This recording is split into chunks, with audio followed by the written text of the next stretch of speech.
வணக்கம். கதையோடு உறவாடு. இந்திரா சௌந்தரராஜனின் காற்றாக மாறிவிடு. எபிசோட் 3. குமரவேல் தன்னுடைய நண்பன் கருணாகரவர்மன் தன்னுடைய வயதுக்கு மேல இருக்கக்கூடிய ஒரு விதவையவா திருமணம் செஞ்சுக்க போறான் அப்படின்ற ஒரு நெருடலோட சட்டையை மாட்டிட்டு வெளியே கிளம்புறான். அவன் வந்த இடம் பாரதியார் பூங்கா. 40-50 வருடங்களுக்கு முன்னாடி கண்கொள்ளாத காட்சியா பச்சை பசேல்னு இருந்தது. இப்போ தண்ணிக்கு செத்த காடா ஏதோ பேருக்கு இருக்கு. பசுமை இல்லைனாலும் மழை தண்ணீரால மட்டுமே வளர்ந்து விட்ட மரங்களோட நிழல் பூங்கா முழுக்க பரவிருந்தது. கிளி ஜோசியக்காரர்ல இருந்து சுண்டல் வடை முறுக்கு விற்கிறவங்க வரைக்கும் அந்த நிழல்ல சுத்தி வந்துட்டு இருந்தாங்க. ஏதாவது நாவல் புத்தகத்தோட சுகுமாரும் அடிக்கடி பார்க்குக்கு வருவான். அப்போ குமரவேலையும் பார்ப்பான். குமரவேலுக்கு அங்க இருக்கக்கூடிய ஒரு மகிழ மரத்தடியோட நிழல் ரொம்ப பிடிக்கும். ஒரு கருங்கல் மேடை ஒன்றும் அந்த நிழல்ல இருக்கும். அதுல காலை நீட்டிக்கிட்டு படுத்தா ரொம்ப சுகமா இருக்கும். மிக மிக சன்னமா மகிழம் பூக்களோட வாசம் மூக்குல வரும்போது அதை சுவாசிச்ச மாதிரியே மரத்து பறவைகள் போடுற சத்தங்களை கேட்டுட்டு ஓடி விளையாடுற அணில்களை பார்க்கறதுக்கோ அவனுக்கு ரொம்ப சந்தோஷமா இருக்கும்.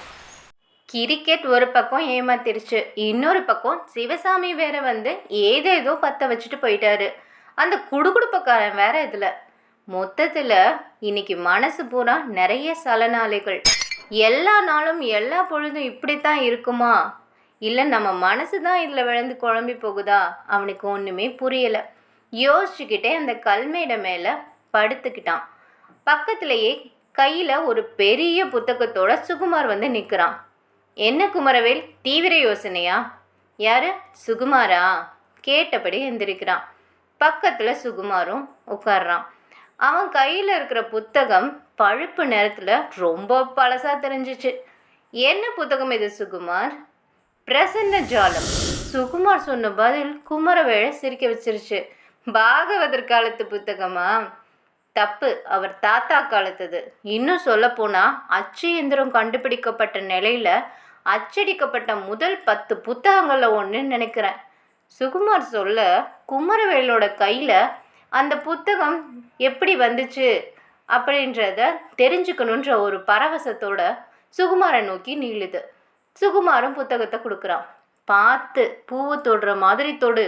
ஓங்கி ஒரு தட்டு தட்டுனா புத்தகம் பொல பொலன்னு கொட்டி போயிடும், அவ்வளவு பழசு. சுகுமார் சொல்ல குமரவேல் முதல் பக்கத்தை திறக்கிறான். பிரசன்ன ஜாலம். எழுதியவர் நிமித்தக சக்கரவர்த்தி. ஜோதிட சாம்ராட் ஸ்ரீ ஸ்ரீ ஸ்ரீதர ராகவன். அபித குஜதாம்பாள் பதிப்பகம், 5வது குறுக்கு தெரு, சாரங்கபாணி கோவில் அக்ரஹாரம், கும்பகோணம் அப்படின்னு இருந்தது. ஒரு ஓரமா விலை 8 இருந்தது. அடுத்த பக்கத்துக்கு போகிறான். அதில் ஒரு அறிவிப்பு இருந்தது. இந்த புஸ்தகம் மகாமுனி காகபுஜண்டர் சொப்பனத்தில் வந்து சொன்னதன் பேரில் அவர் அருளாசியோடு எழுதப்பட்டது. இப்பிரபஞ்சத்தில் வாழும் ஜீவராசிகளில் மனிதனே 6ஆம் அறிவு கொண்டவன். அவனே மனம் வாக்கு இவைகளை உடையவனாக இருக்கிறான். இவனை விஞ்சிய பிறப்பு இருப்பதாக தெரியவில்லை. இவனும் கூட தான் வாழ வேண்டிய வாழ்க்கையை அர்த்தத்துடனும் பிறருக்கு பயன்படியாகவும் வாழாமல் மோகியாய் போகியாய் வாழ்கிறான். இதில் சிலரோ வாழ்க்கையை அடக்கும் அதை பார்த்து அச்சப்பட்டு ஏன் பிறந்தோம் என்று தெரியவில்லையே என்று மனப்பதற்றம் கொள்ளுகிறார்கள். கலியுகத்தில் மனுஷ வாழ்வானது தர்மமற்று போய் பாவத்தால் ஆக்கிரமிக்கப்படும் என்பது பல மகாமுனிவர்களின் அனுமானமாகும். ஆயினும் அப்படிப்பட்ட வேளையில் மனுஷ வாழ்க்கையை ரட்சிக்கவும் அவர்கள் ஞான விலாசம் பெற்று முக்தியடைய வழிகாட்டவும் ஏதுவாக இந்த பிரசன்ன ஜாலம் என்னும் நூல் எழுதப்பட்டுள்ளது. இதை வார்த்தைக்கு வார்த்தை புஜண்ட மகரிஷியே சொல்ல எழுதியது அடியேன் ஸ்ரீதர ராகவன் என்பானோம். இதை வார்த்தைக்கு வார்த்தை புஜண்ட மகரிஷியை சொல்ல எழுதியது அடியேன் ஸ்ரீதர ராகவன் என்போனாம். இந்த புஸ்தகமும் 1008 படிகளே அச்சிடப்பட்டுள்ளது. இந்த ஜனசமுத்திரத்திற்காக புஜண்டரால் ரட்சிக்கப்பட்ட 1008 பேருக்கே இது கிட்டும். அவர்கள் இதை வேதமாக கருதி வாசித்திட அவர்கள் வாழ்வில் அற்புதங்கள் நிகழும். பொதுவில் பிரசன்னம் என்பது ஓடிக்கொண்டே இருக்கும். காலகதியை கணக்கிட்டு அந்த காலத்தின் ஆட்சி அம்சங்களை வைத்து பலன் கூறும். அம்மட்டில் இதில் கூறப்பட்ட விஷயங்கள் இம்மையும் பிசகாது. இதை நம்பிக்கையோடு பரீட்சை செய்து பார்க்கலாம். ஆனால் இதை கர்வத்தோடும் அகங்காரத்தோடும் அணுகினாலோ இல்லை பரிகசித்தாலோ அந்த க்ஷணமே அவர்கள் பாவியாகி எதிர்மாறான பலாபலன்களை அடைவார்கள். குரு சாபத்திற்கும் உள்ளாவார்கள். நல்ல ஆசிர்வாதம் உள்ளவர்கள் இதனால் மேன்மையும் வெற்றியும் காண்பார்கள். மொத்தத்தில் காலகதியின் சக்தியை உரைக்கும் இதை ஒரு பொக்கிஷம் என்பதில் சந்தேகமில்லை. இதை துழியும் வியாபார நோக்கமின்றியும் பிரசன்னம் பற்றிய எதிர்காலத்தில் மாந்தர்கள் அறியவுமே வெளியிட்டுள்ளோம்.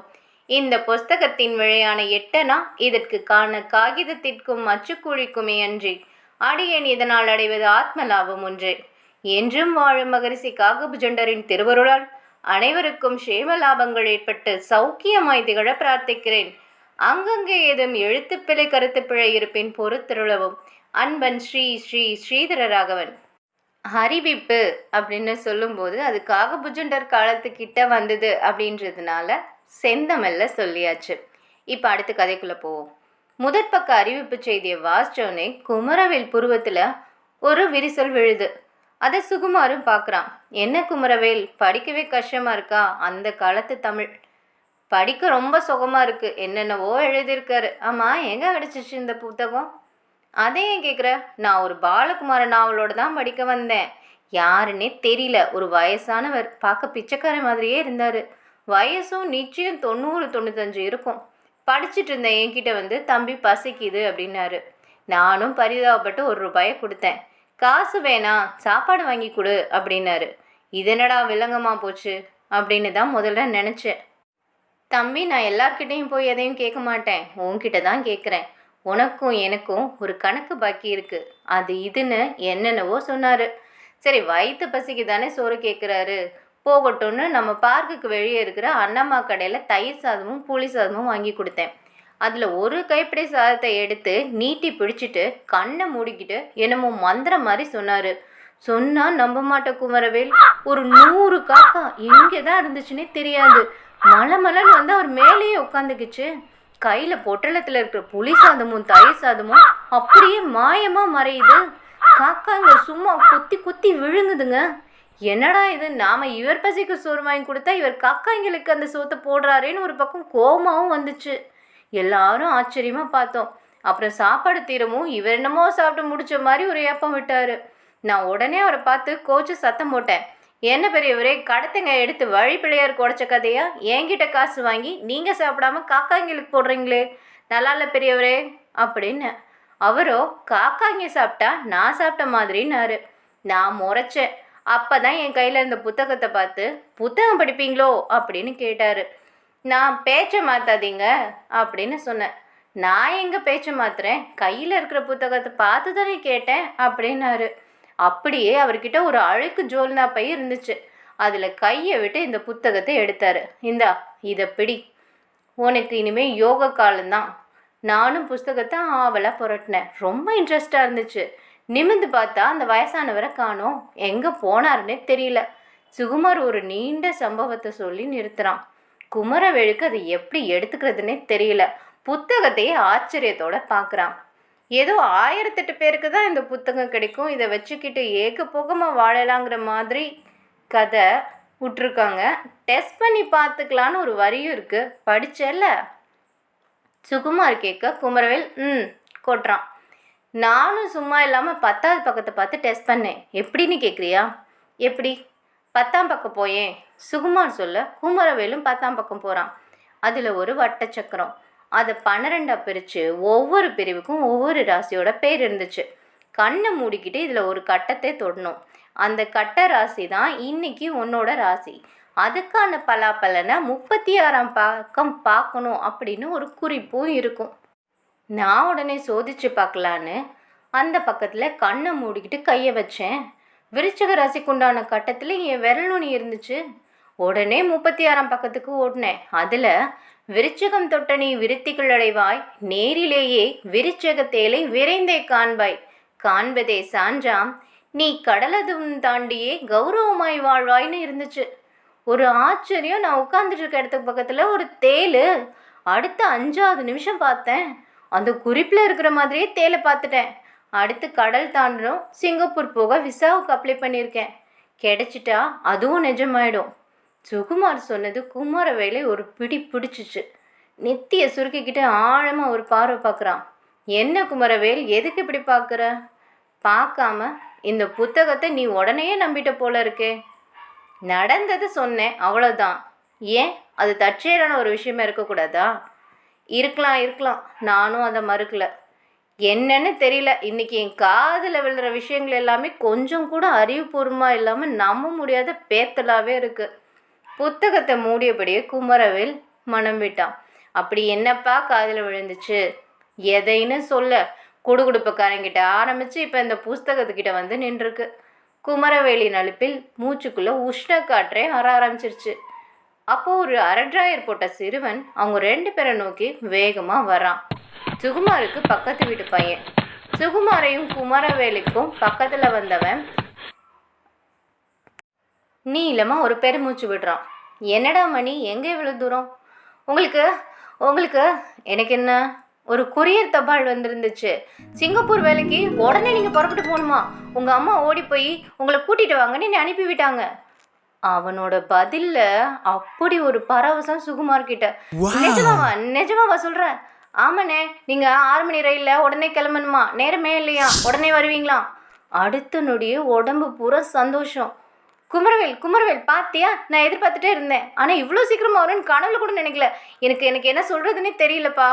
முதல்ல கிளம்பு, வேலை விஷயம். ஒரு நிமிஷம் கூட தாமதிக்கக்கூடாது. சிங்கப்பூர்காரங்களுக்கு டைம் கீப்பிங் ரொம்ப பெரிய விஷயம். நம்ம ஊர் மாதிரி கிடையாது. இங்கே நம்ம ஊரில் இல்லாத சமாதானங்களை எல்லாம் சொல்லிக்கலாம். கிளம்புப்பா. குமாரவேலும் அவனை முடுக்கி விடுறான். வாடா மணி. சரி குமரவேல், அப்போ நான் கிளம்புறேன். பொங்கி வழிகிற பரவசத்தோட சுகுமார் அங்கேருந்து புறப்பட்டு போயிட்டான். அவனோட பரவசம் குமரவேலுக்கும் அவன் கொடுத்த அந்த புத்தகத்தின் பேருக்கும் திரும்ப போயிடுச்சு. ஐயையோ, திருப்பி வாங்காமல் கூட போகிறானே அப்படின்றது கூட அவனுக்கு மறந்து போச்சு. பார்க்கோட மெயின் கேட்டை அவன் கடக்கிறது வரைக்கும் அவனையே பார்த்துக்கிட்டு இருக்க குமரவேலும் தன்னோட கையில் அந்த புத்தகம் இருக்குது அப்படின்றதே உணரலை. அவ்வளோ தூரம் பரவசம். அவன் தலை மறையவும் தான் குடிஞ்சு புத்தகத்தை பார்க்குறான். அடப்பாவி, சந்தோஷத்தில் இதை மறந்துட்டு போயிட்டானே. கேள்வியோடு அதையே ஊனி பார்க்குறான். சுகுமார் சொன்னது தான் முதல்ல நினைவில் வந்தது. தேயிலை பார்த்தது கூட தற்செயலாக இருக்கலாம்.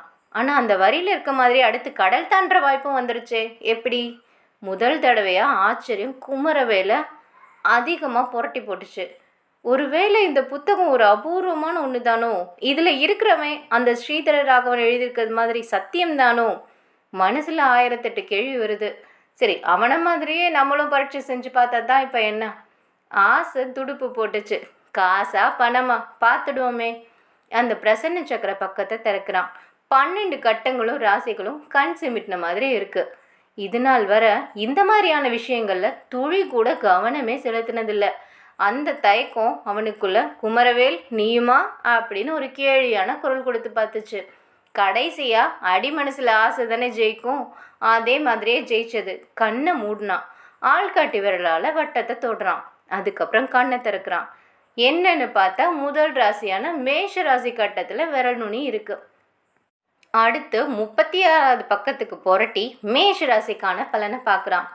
மேஷம் அதை மேவி தொட்ட பாலகா, மோட்சகதியுற்றவரின் சிநேகத்தால் அஷ்ட சித்தும் அடைந்திடுவாய். தொட்ட நொடி முதலே கிட்ட வரும் சித்து. சித்துக்கு முன்பாக 10க்குள் ஒரு நாளில் திருமண பந்தம் நீ கொள்வாய். வருபவளும் ஒரு அரசி. படித்தவனுக்கு பகீர்னு ஆயிடுச்சு. முதல்ல பொருள் சரியாக புரியல. அதுக்கப்புறம் மறுபடியும் வார்த்தைக்கு வார்த்தை அர்த்தம் தேடவும் அவனுக்கு புரிஞ்சுது. அஷ்டசித்தும் அடைந்திடுவாய் அப்படின்ற வரி மட்டும் அவனை ரொம்ப குழப்புது. தொட்ட நொடியிலிருந்தே கிட்ட வரும் சித்து அப்படின்ற வரிக்கு அர்த்தமே அவனுக்கு புரியல. ஆனாலும் அடுத்தடுத்த வரியில் உள்ள பொருள் ரொம்ப நல்லாவே புரிஞ்சுது. 10க்குள்ள ஒரு நாளில் திருமண பந்தம் நீ கொள்வாய் அப்படின்னு சொல்லி போட்டிருக்கு. அப்போ 10 நாளில் எனக்கு திருமணமாக போதா? அதுவும் இல்லாமல் வர்றவ ஒரு அரசியா? அரசின்றது அவளோட பேரா இல்லை ராஜ குடும்பத்து பெண்ணா? ராஜ குடும்பத்து பெண்ணா அப்படின்னு யோசிக்கிறான். புத்தகத்தை மூடி யோசிச்சுக்கிட்டே இருக்கான். கிரிக்கெட் பற்றி அவன் முன்னாடி நினச்சது எப்படியோ அதே மாதிரி இப்போ அவனோட வாழ்க்கையிலையும் நொடிக்கு நொடி கணிக்க இயலாதபடி மாறுது. நிஜமாவே அவன் அரசியை கல்யாணம் பண்ணிப்பானா? அடுத்து வர்ற எபிசோடில் பார்க்கலாம். நன்றி. சப்ஸ்கிரைப் பண்ணுங்கள், ஷேர் பண்ணுங்கள், உங்களோட கருத்துக்களை பதிவு பண்ணுங்கள். நன்றி.